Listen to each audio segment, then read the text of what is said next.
The year was 1947.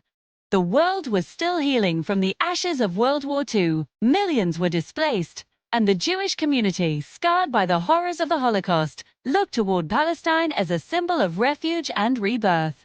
In November 1947, the United Nations proposed a plan to divide Palestine into two states, one Jewish and one Arab. For the Zionist movement, this was a moment of triumph, the recognition they had fought for decades.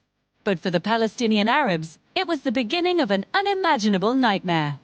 The UN partition plan granted 55% of the land to the Jewish state.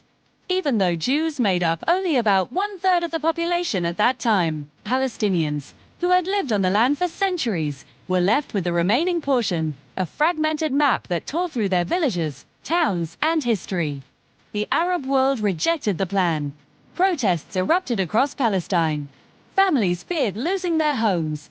Violence began spreading, slowly at first, attacks on villages, roads, and markets, but it soon turned into open war. As 1948 approached, the tension reached a breaking point. The British, exhausted by years of conflict, announced they would leave Palestine.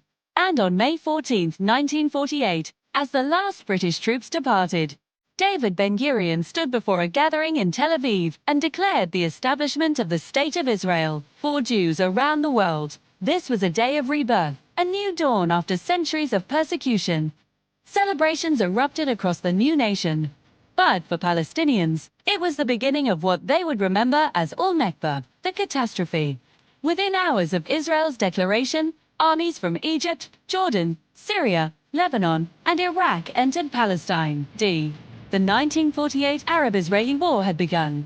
The fighting was brutal.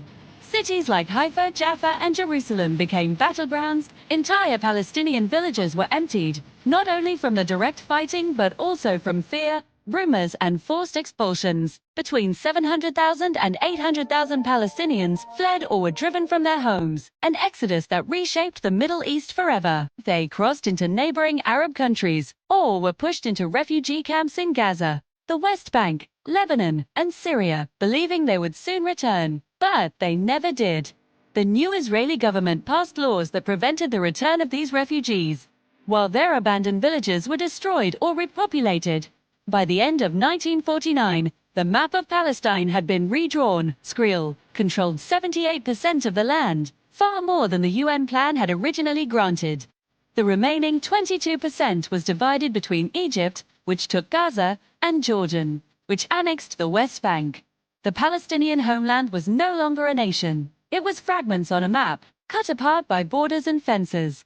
The war ended, but peace never came. Refugees waited in tents, year after year, generation after generation. Israel, meanwhile, grew rapidly, absorbing immigrants from Europe, North Africa, and the Middle East. A new society was taking shape, built on the promise of security and survival. But the memory of 1948 burned in every Palestinian heart. The world had witnessed the creation of one nation and the loss of another. This moment, the birth of Israel and the Nakba of Palestine, became the dividing line of history. It set in motion everything that would follow: wars, resistance, occupation, and the unending struggle for a land that two peoples both called home. In the next episode, we will see how the new borders and the refugee crisis shaped the decades that followed. From the 1956 Suez War to the rise of Palestinian resistance, and how hope and anger began to define a generation.